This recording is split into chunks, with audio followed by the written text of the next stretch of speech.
les revendications de la grève de 2019. Ce sont des problématiques qui ont été accentuées et aggravées avec la crise Covid et le manque de personnel. Donc on souffrait déjà d'un manque de réactifs et de personnel. Mais toutes ces difficultés ont été multipliées par je ne sais combien avec l'arrivée Covid. Avec l'arrivée Covid, ce qu'on avait constaté en 2019, en 2021, c'était l'achat de matériaux financés par l'ARS. Donc, comme c'était financé par l'ARS, il y a eu beaucoup d'achats de matériaux à viser Covid, mais pas que. Et les achats qui auraient dû être priorisés par rapport à des manquements qui existaient déjà n'avaient pas été réalisés. Donc, il y a eu de la traîne à ce niveau-là. Il y a eu beaucoup de temps perdu. Certains automates ont été achetés, sont restés presque un an sans être utilisés et des utilisations de ces automates ont commencé il y a peu de temps pour certains, sachant que quand on achète des automates, il y a des formations qui vont avec, il y a plusieurs choses, donc ça implique quand même qu'il y ait du personnel pour pouvoir partir en formation d'abord et ensuite pouvoir diffuser toutes les informations reçues ailleurs pour pouvoir les dispenser aux collègues. Bon, là, malheureusement, il n'y a pas de personnel, donc il n'y a pas de possibilité de former comme il se doit sur de nouvelles machines. Et il y a eu un gros retard de prix à ce niveau-là. Au niveau de la gestion des stocks et par rapport au manque de personnel, par rapport à l'absentéisme, l'absentéisme lié aux suspendus, mais aussi aux arrêts maladie qui sont nombreux. Ce qui se passe, c'est que ça, c'est sur des procédures qui ont déjà été constatées à d'autres reprises hors Covid, mais là, ça se généralise. C'est-à-dire que des examens qui peuvent être réalisés au CHU de Pointe-à-Pitre et pour lesquels on dispose de réactifs qui ont été achetés par le CHU, ces examens ne sont pas réalisés sur place. Ces examens sont expédiés moyennant finance. Donc en fait, pour un examen réalisé, on paie le double. C'est-à-dire qu'on a des réactifs, mais on n'a pas de personnel pour réaliser des analyses. Donc ce qui se passe, c'est que ces examens sont envoyés et les réactifs, au bout d'un moment, finissent par se périmer, puisque tous les réactifs ont des dates de péremption. Et dans un laboratoire, on ne peut pas utiliser du réactif périmé. On est soumis quand même à des obligations et à des réglementations, donc on ne peut pas faire n'importe quoi. Donc les réactifs, après, ils sont jetés. Une fois qu'ils sont périmés, ils sont jetés. Donc c'est un gaspillage. On paie le double pour un examen. Tout ça parce qu'il manque de personnel. On perd aussi en capacité, on perd aussi en compétences. Parce qu'en termes de formation et d'habilitation, quand vous travaillez dans un laboratoire, il faut toujours être remis, les habilitations doivent être mises à jour à chaque fois. Parce que c'est pas parce que vous avez appris quelque chose une fois sur 10 ans de carrière ou 12 ans ou 17 ans de carrière que vous avez tout comme acquis. Donc les compétences doivent être remises à jour, les habilitations doivent être mises à jour. Donc c'est pour ça qu'on est soumis à des réhabilitations si on ne passe pas souvent sur les paillasses. Sinon le turnover qui est normalement appliqué fait qu'on est régulièrement habilité. Malheureusement, depuis le Covid et depuis l'incendie, beaucoup d'habilitations ont sauté et les personnels devaient être réhabilités. Certains l'ont été, certains ne l'ont jamais été. Quand vous revenez d'une longue maladie, quand vous revenez d'un long absentéisme, vous devez être réhabilité sur des postes de travail pour pouvoir faire toutes les mises à jour et disposer de toutes les mises à jour disponibles pour pouvoir faire les analyses et les exécuter dans les règles de l'art avec les notions, toutes les nouvelles notions qui auront pu être établies pendant votre absence. Voilà. Alors, ce qui se passe, c'est que malheureusement, le manque de temps et le manque de personnel font on perd en compétences. C'est-à-dire que là où il y avait, sur certains postes, au moins une dizaine d'agents qui étaient habilités à réaliser des analyses, sur certains postes, on se retrouve avec un seul agent maintenant, habilité à faire certaines analyses.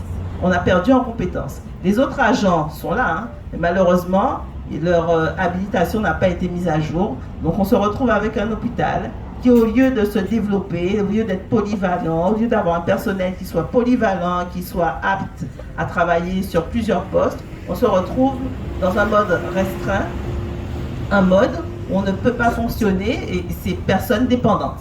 Alors qu'avant, on avait du personnel, suffisamment de personnel formé pour pouvoir assurer une continuité de service, quels que soient les aléas des personnes absentes ou pas. Donc et c'est dans cette démarche-là que le laboratoire du CHU s'inscrivait. Aujourd'hui, je regarde en biochimie, il y a des problèmes de stations d'eau. Donc il y a des appareils qui sont mis à l'arrêt. Pourquoi? Parce qu'il y a des filtres qui sont nécessaires à l'utilisation des automates qui n'ont pas pu être achetés. Pourquoi? Parce qu'il y a des factures impayées. Parce que les dettes s'accumulent, les dettes fournisseurs ne font que grossir. Les dettes fournisseurs existaient déjà bien avant l'incendie, et depuis l'incendie, elles ont été multipliées par au moins 3 ou 4. Donc, à cause de ces dettes fournisseurs, on se retrouve à travailler dans un mode dégradé. Il faut savoir qu'en biochimie, il y a des analyses qui sont très sensibles, et il n'est pas possible de rendre n'importe quoi pour des patients qui seraient en RIA ou de n'importe quel patient. On ne peut pas rendre des résultats qui ne soient pas justes. On est soumis quand même à une justesse au niveau du rendu des résultats. Donc voilà la situation aujourd'hui, c'est que le lourd absentéisme qui pèse et sur l'état général de santé des personnes qui restent en poste et aussi sur la qualité du service rendu en termes de laboratoire, fait qu'on a baissé en qualité, on a baissé en compétences. Et surtout moi, ce qui me choque en tant que technicienne de laboratoire depuis 17 ans au CHU de Pointe-à-Pitre, c'est le niveau de compétence qui a chuté.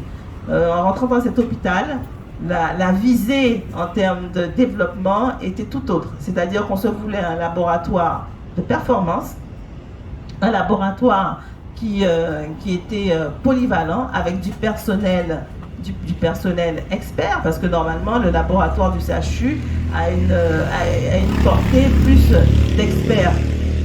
Donc normalement c'est un laboratoire qui est censé être beaucoup plus pointu en termes d'analyse. Et aujourd'hui, on se retrouve avec des laboratoires privés qui montent en compétences, eux, par contre, qui se développent de façon très vite, qui ont récupéré beaucoup de parts de marché au niveau de tout ce qui n'est pas fait au CHU. Eux, ils se développent et le CHU, malheureusement, se retrouve à travailler un peu à l'instar d'un dispensaire, c'est-à-dire qu'on fait le minimum, mais on ne va pas assez loin en termes de développement.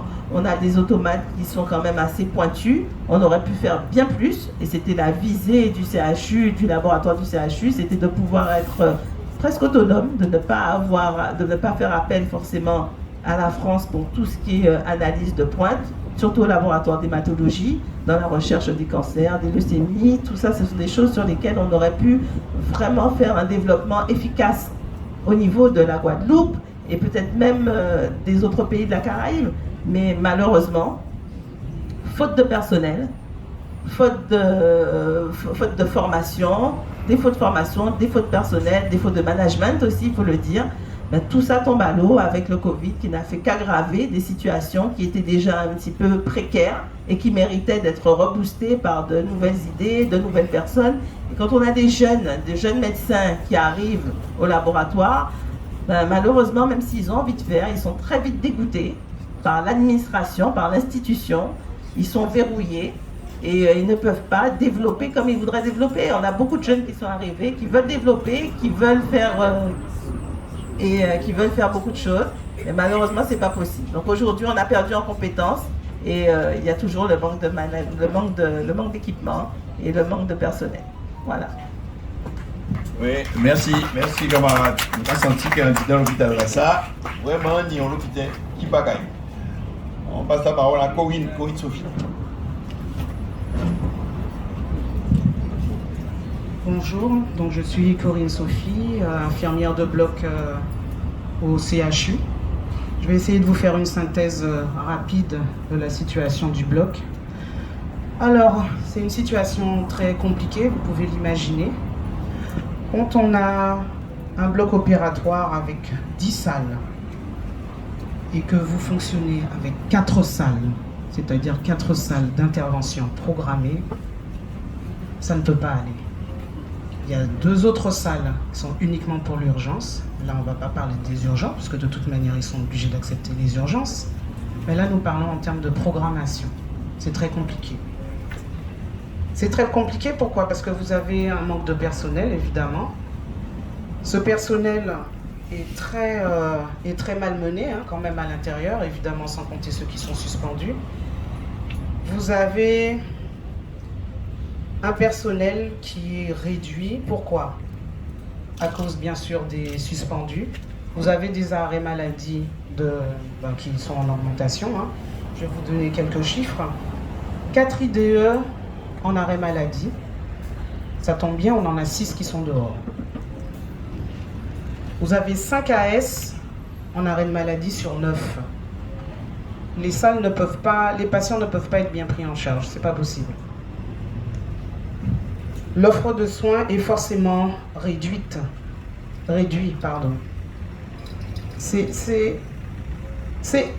ne sais pas comment dire ça, mais c'est inimaginable de penser que sur 10 salles, vous n'avez que 4 salles qui fonctionnent. Essayez d'imaginer ça pour vos proches, pour vous-même, et vous allez peut-être comprendre. Là, en ce moment, ce qui se passe au niveau du bloc, c'est que vous avez des salles qui ferment pour des choses toutes couillonnes. Je suis obligée d'employer ce mot-là. Couillonne, pourquoi? Parce que vous avez des salles qui ferment à cause de produits basiques. C'est rien d'extraordinaire, hein? Quand vous avez des sérums filles, des solutés en flacon qui manquent et que vous utilisez des poches, je ne pense pas qu'il y ait une économie qui se fait, hein? Quand vous avez un manque de produits de décontamination des instruments, vous ne risquez pas de faire de la chirurgie, du coup le turnover ne va pas se faire en matière d'instrumentation. Donc la salle, elle va fermer. Donc si la salle, elle ferme, il n'y a pas d'intervention. Si vous n'avez pas de casaque, c'est-à-dire de tenue chirurgicale, stérile, pour que les chirurgiens, les infirmières puissent travailler, vous avez une salle qui ferme. Alors évidemment, pour éviter ça, on va aller déshabiller Paul pour habiller Jacques, c'est-à-dire qu'on déshabille par exemple le PPE, le pôle parent-enfant, pour effectivement faire travailler le bloc central du CHU de Pointe-à-Pitre. Et le personnel souffre, pourquoi? Quand vous avez un personnel qui avait l'habitude de travailler en 8 heures, et là vous lui demandez de travailler en 12 heures, parce qu'effectivement, il y a des suspendus, il y a des arrêts, maladies, vous pensez bien que les gens souffrent. Les gens souffrent pourquoi? Avant, quand le personnel était complet, plus ou moins entre guillemets, vous aviez 6 soirs, de 6 à 7 soirs, vous faisiez de 6 à 7 soirs. Vous avez 3 amplitudes horaires, 7-15, d'accord, et 13-21 heures, et 21 heures 6 heures du matin. Et là, on vous demande de travailler en 12 heures, parce qu'effectivement, le personnel manque. Peut-être cette expérimentation des 12 heures entraîne peut-être un absentéisme. Et là, ce que j'ai comme écho, c'est que les gens, ils n'en peuvent plus, hein. Parce que les 12 heures, c'est pas si facile que ça, hein.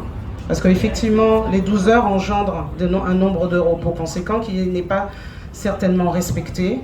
Et vous pensez bien que ça réorganise personnellement aussi.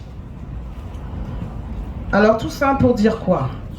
S'il y a un manque de salles ouvertes, s'il y a un manque de produits pour travailler correctement, si vous avez un manque de personnel, on l'a déjà dit, ça engendre quoi? Un retard d'intervention.